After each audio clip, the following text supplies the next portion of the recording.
বাংলাদেশের উপরে এই আমেরিকা কি মানে বুঝলাম না কি করলো, এটা তো আমার মাথায় ঢুকছে না। কথা নাই বার্তা নাই, তারা বাংলাদেশের রপ্তানিযোগ্য যে পণ্য অর্থাৎ আমেরিকাতে যে পণ্য রপ্তানি হয় তার উপরে কত 35% শুল্ক ধার্য করে বসে আছে। তো এইটা কোন ধরনের কথা? আমাদের বাংলাদেশের মূল রপ্তানিযোগ্য পণ্য কত, মোর দেন কত 85 to 90 এরকমই তো হবে। গার্মেন্টস পণ্য অর্থাৎ বাংলাদেশের মানুষ এবং বিশেষ করে নারীরা, মোর দেন 90% ওয়ার্কারই হলো নারী এই গার্মেন্টসে। তো তারা অনেক কষ্ট করে তারা পোশাক তৈরি করে এবং সেগুলো বিভিন্ন দেশে রপ্তানি হয়। তবে একটা বড় অংশ কিন্তু আমেরিকাতে রপ্তানি হয়, যেটার সম্ভবত বার্ষিক রেভিনিউ কত হবে, মোর দ্যান 12 বিলিয়নের বেশি, 12 বিলিয়ন ডলারের বেশি, অর্থাৎ 1200 কোটি ডলারেরও বেশি পণ্য কিন্তু খালি আমেরিকাতেই রপ্তানি করে এই গার্মেন্টস পণ্য এই বাংলাদেশ থেকে। তো এতদিন ধরে মোটামুটি একটা ভালো সুবিধা ছিল, সম্ভবত অনলি 15% শুল্ক মনে হয় যে আমেরিকার বাজারে ঢুকতে গেলে দিতে হতো। কিন্তু কথা নেই বার্তা নেই যে আমেরিকা এখন এই যে বিশেষ করে ডোনাল্ড ট্রাম্প সে তো ধার্য করে বসছে কত 35 মানে 35%। যদিও অবশ্য কিছুকাল আগে অর্থাৎ ক্ষমতা নেওয়ার জাস্ট কয়েকদিন পরেই বাংলাদেশের উপরে সম্ভবত 44 বা 45% শুল্ক ধার্য করছিল। এবং একই সঙ্গে এইটা খালি বাংলাদেশের উপরে করছিল তা না, পৃথিবীর আরও অন্যান্য দেশ যারা নাকি আমেরিকাতে পণ্য রপ্তানি করে তাদের উপরে এই ধরনের নানা রকম ট্যাক্স ধার্য করছিল। এবং চীনের সাথে একটা শুল্ক বাণিজ্য, মানে কি বলা যায়, ট্যারিফ ওয়ার, ট্যাক্স তো না, এটাকে বলা হয় শুল্ক, এবং ইংরেজিতে এটাকে বলে কি ট্যারিফ। তো এই ট্যারিফ ওয়ার শুরু করছিল ডোনাল্ড ট্রাম্প আরও 2-3 মাস আগে। এবং তখন তো আমরা চায়নার সাথে যে ট্যারিফ ওয়ার আমরা দেখছি, তাই না? এখন চায়নার সাথে করুক গিয়ে, এটা নিয়ে তো বাংলাদেশের মানুষের কোনো সমস্যা নেই বা আমাদের কোনো সমস্যা নাই। কারণ হচ্ছে চায়না তো এমনিতেও আমেরিকাতে এত বেশি রপ্তানি করে, যে কারণে বস্তুতে আমেরিকার যে সমস্ত ম্যানুফ্যাকচারিং খাত এগুলো এখন আর খুব বেশি অবশিষ্ট নেই। এই চায়নার ধাক্কায় সেগুলো সব কি হয়ে গেছে, একেবারে অ্যাবলিশ হয়ে গেছে, ধুলায় ধূসরিত হয়ে গেছে। তো ডোনাল্ড ট্রাম্প চিন্তা করলো এইভাবে তো আর চলতে পারে না। চায়না থেকে মাল আসবে আর আমাদের দেশের শিল্প কলকারখানা লাল বাতি জ্বালাবে, এবং তার ফলে আমাদের দেশের নাগরিকরা চাকরি হারাবে, আয় উপার্জন কমে যাবে। এইভাবে তো একটা দেশ বেশি দিন চলে না। হতে পারে ডলার শক্তিশালী কারেন্সি এবং ওয়ার্ল্ড ওয়াইড এটা ইন্টারন্যাশনাল যে বিজনেস ট্রানজ্যাকশন এই ডলারের মাধ্যমে হয়, কিন্তু তারপরেও যে ট্রেন্ড অর্থাৎ খালি আমদানি নির্ভর হয়ে যদি থাকে তাহলে একসময় তো এই ডলারের যে মূল্য এটা তো পড়তে বাধ্য। ডলার একসময় স্রেফ কাগজের টুকরা হয়ে যাবে। এটা তো একদিকে গেল, আবার অন্যদিকে একটা দেশে যদি কলকারখানা শিল্প এগুলো যদি না থাকে তাহলে সাধারণ লোকজন কোথায় চাকরি করবে? সরকার তো আর একতরফা কতই বা চাকুরি সংস্থান করতে পারে। প্রাইভেট সেক্টরে যদি ব্যাপকভাবে শিল্প কলকারখানা ম্যানুফ্যাকচারিং প্রোডাকশন লাইন এগুলো যদি না থাকে তাহলে তো ওই দেশের সাধারণ নাগরিকদেরকে চাকরি দেওয়া যায় না। সম্ভবত এই সমস্ত চিন্তাভাবনা থেকে ব্যবসায়ী ডোনাল্ড ট্রাম্প এই আমেরিকার যে ভবিষ্যৎ এটা নিশ্চিত করার জন্যে, এবং একই সঙ্গে আমেরিকাতে যাতে মানুষজন গিয়ে বিনিয়োগ করে, তারা সেখানে গিয়ে কলকারখানা বা ইন্ডাস্ট্রি বা ম্যানুফ্যাকচারিং লাইন তৈরি করে, এই জন্যেই এই শুল্ক অর্থাৎ ট্যারিফ আরোপ করছিল, যাতে করে এই বিভিন্ন দেশের পণ্য আমেরিকাতে গিয়ে দাম যেন বেড়ে যায়, এবং তখন আমেরিকাতে যে উৎপাদিত পণ্য হবে সেগুলো প্রতিযোগিতায় টিকে থাকবে, তাই না?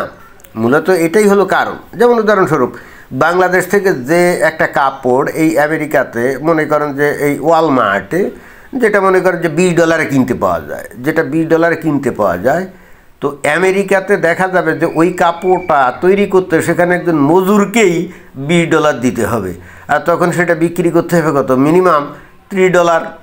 তাহলে এই ক্ষেত্রে বাংলাদেশ থেকে আমদানিকৃত পণ্যর দাম যেহেতু কম, সেহেতু পাবলিক তো আর $3 দিয়ে তো আর অন্য মানে একই পণ্য তো কিনবে না।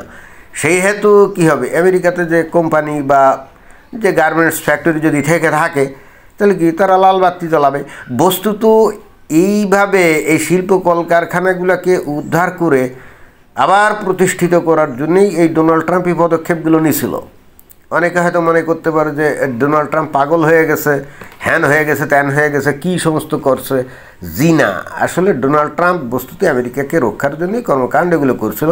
আর ডোনাল্ড ট্রাম্প এটাকে ভালো বোঝে কী কারণে, কারণ ডোনাল্ড ট্রাম্প একজন ব্যবসায়ী না, সে তো জানে যে ইন্টারন্যাশনাল ব্যবসা কেমনে চলে। অন্যান্যরা শুধুমাত্র ক্যারিয়ার পলিটিশিয়ান, তারা এত মাথা টাথা ঘামায় না, এবার ডোনাল্ড ট্রাম্প তো ভিন্ন কিসিম, তাই না?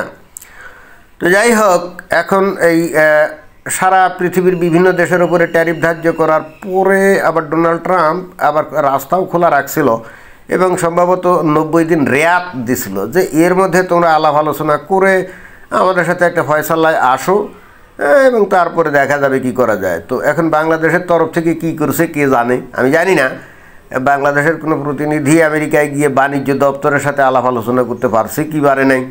মনে হয় যে আমেরিকার যে বাণিজ্য যে সেক্রেটারি, মানে বাণিজ্য মন্ত্রী বা তাদের যে অফিসিয়াল আছে, তাদের সাথে খুব বেশি আলাপ টালাপ কিছু করতে পারছে আমার তো মনে হয় না। যদি সেইটা আলাপ আলোচনা করতে পারতো তাহলে ওই 44 না 45% যে ট্যারিফ ছিল না, সেইটা এই 35 হতো না, এটা নিশ্চিতভাবেই কমে অন্তত 15-20 এরকম হতো আমার ধারণা। এবং সেক্ষেত্রে কিন্তু বাংলাদেশের এই রপ্তানিযোগ্য পণ্যের কোনো অসুবিধা হতো না, টিকে যেত, তাই না? কিন্তু সেই কাজটা করে নাই।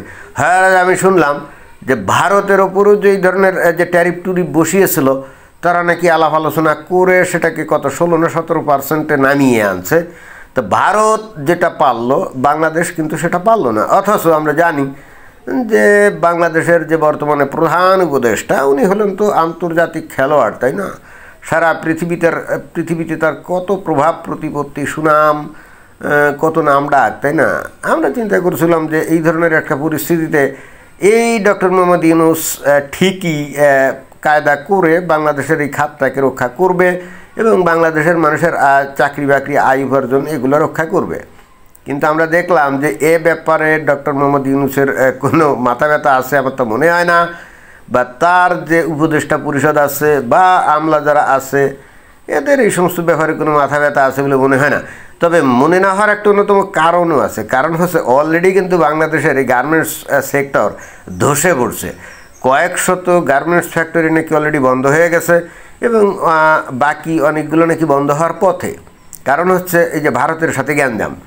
এখন ভারতের থেকে এই যে তুলা আমদানি করে, সুতা আমদানি করে কিন্তু বাংলাদেশের গার্মেন্টস এই ইন্ডাস্ট্রিগুলো বেঁচেছিল। এখন ভারত বলছে যে ডাঙ্গা পথে কোনো ব্যবসা বাণিজ্য করতে দেব না। অথচ একেবারে রাতারাতি এই বাংলাদেশের যে টেক্সটাইল মিলগুলো, এরা কিন্তু 2-3 দিনের মধ্যেই ভারত থেকে কিন্তু ওই যে তুলা বা সুতা এগুলো আমদানি করে খুব দ্রুত প্রোডাকশনে যেতে পারতো। এখন সেই রাস্তা তো বন্ধ, এখন তো আর আগের মতো পারা যাচ্ছে না। এখন বাংলাদেশ যে হঠাৎ করে অন্য কোনো দেশ থেকে তুলা আনবে, তো সেগুলোর দাম তো পড়বে আরও বেশি। ভারত থেকে যে তুলা মনে করেন যে 1 কেজি মনে করেন যে 200 টাকা দিয়ে আনতো, তো অন্য যে কোনো দেশের থেকে যদি আনে তো এটা নিশ্চিতভাবে 250-300 টাকা কেজি পড়বে, তাই না? তো এর ফলাফল কি? ফলাফল হচ্ছে সুতার দাম বেড়ে যায়, তুলার দাম বাড়া মানে সুতার দাম বাড়া, সুতার দাম বাড়া মানে কাপড়ের দাম বাড়া। আবার মাঝখান দিয়ে যদি এই শুল্ক টুল্ক হয় তাহলে তো কি এমনিতেই লাল বাতি জ্বলবে, তাই না? আর 5 আগস্টের পরবর্তী সময়ে বৈষম্য বিরোধী যারা ছিল, তারা বাংলাদেশে বৈষম্য দূর করার জন্যে ওই যারা এতদিন গার্মেন্টস শিল্প দিয়ে অনেক টাকা পয়সা আয় করতো, তো বৈষম্য বিরোধীরা দেখলো যে তোমরা একতরফা খালি টাকা পয়সা আয় করবে, এটা তো হয় না। এখন তোমাদেরকে বন্ধ করে এখন কি করতে হবে? সবাইকে সমান করে দেবো। কেন এই কথা বললাম? কারণ এরা নিজেরাও কাউকে দিয়ে যে এই গার্মেন্টস শিল্পগুলো যে তৈরি করছে বা সরকারকে দিয়ে যে এই সমস্যা সমাধানের চেষ্টা করছে, তা আমরা দেখি নেই। তাদের লক্ষ্য হচ্ছে যারা নাকি ইন্ডাস্ট্রির নামে, গার্মেন্টস ইন্ডাস্ট্রির নামে এতদিন বহু টাকা আয় উপার্জন করছে এবং এদের বক্তব্য হলো যে তারা সব আওয়ামী লীগের লোকজন, তাহলে কী করতে হবে? ওদের এত টাকা আয় উপার্জন ওরা কেন করবে? অথবা এটাকে তো এই বৈষম্য তো রাখা যাবে না, অর্থাৎ কী করতে হবে? তাহলে এগুলোকে ধ্বংস করে দিতে হবে, তাই না? এবং যে কারণে বস্তুত অনেক শিল্প কলকারখানা কিন্তু ধ্বংস হয়ে গেছে, তাই না? তো এখন এই বৈষম্য বিরোধীরা মোটামুটি একটা সাম্য নিয়ে আসাতে এমনিতেই বাংলাদেশের গার্মেন্টস শিল্প কিন্তু ধ্বংসের মুখোমুখি। এইবার ডোনাল্ড ট্রাম্পের এই যে পদক্ষেপ, এর ফলাফল হচ্ছে বাংলাদেশে এই গার্মেন্টস ইন্ডাস্ট্রির মাধ্যমে এতদিন যে সুবিধাটা পাইতো বা যে মজাটা পাইতো, মনে হচ্ছে এই দিন শেষ হয়ে যাচ্ছে। এবং ফলাফল কিন্তু ভয়ঙ্কর, কারণ এতে করে লক্ষ লক্ষ লোক অলরেডি চাকরি হারিয়েছে এবং আরও লক্ষ লক্ষ লোক চাকরি হারাবে। সারা বাংলাদেশে এমনিতেই তো একটা অরাজকতা আমরা দেখি, এখন আরও লক্ষ লক্ষ লোক যদি চাকরি হারায় তাহলে বাংলাদেশের পরিস্থিতি কি হবে আমি ঠিক জানি না। তবে একটা ভিন্ন ব্যাখ্যাও হতে পারে যে আমেরিকা শুনছি এই ডক্টর মোহাম্মদ ইউনূসের মাধ্যমে কি করিডোরটা চাইছিল ওই যে আরাকান আর্মির জন্য সহযোগিতা টুকিটার নামে, তাই না? তো বাংলাদেশ সরকার তো গড়িমটি করেছে, অর্থাৎ ডক্টর মোহাম্মদ ইউনূস সাহেব যা ভাবছিল আগে যে খুব সহজেই হয়তো দিয়ে দেওয়া যাবে, কিন্তু এখন তো দেখে যে সেটা আসলে সহজ না। তো এইটা যেহেতু করা যাচ্ছে না, তাহলে আমেরিকার যে ইন্টারেস্ট বা স্বার্থ সেটা তো হাসিল হচ্ছে না। তো অতএব তাহলে কী করতে হবে, বাংলাদেশকে তাহলে একটু প্রেশারের উপরে রাখি। আমার ধারণা যে বাংলাদেশ যদি ওই করিডোর এইগুলো দিয়ে টিয়ে দিত না, আমার ধারণা এই শুল্ক এরকম থাকতো না, এটা মনে হয় কমে 10-15%ই আসতো। তো আমার কাছে কেন জানি মনে হচ্ছে এই 35% চাপ দিয়ে একটা মানে প্রেশার ক্রিয়েট করলো যে ডক্টর মোহাম্মদ ইউনূস সাহেবকে বলতে চাচ্ছে যে তাড়াতাড়ি করিডোরটা দাও, না দিলে এই 35%ই বহাল থাকলো। এখন এটা থাকা মানেই কিন্তু বাংলাদেশের শিল্পে ধস এবং বাংলাদেশে ভয়ঙ্কর দুর্বিষহ পরিস্থিতি তৈরি হবে। তো আমেরিকা বস্তুত আমার কাছে কেন জানি মনে হচ্ছে যে ভারতে যখন তারা কমিয়ে ফেললো 15-16% নামিয়ে নিল শুল্ক, তো বাংলাদেশে কেন সেটা করলো না?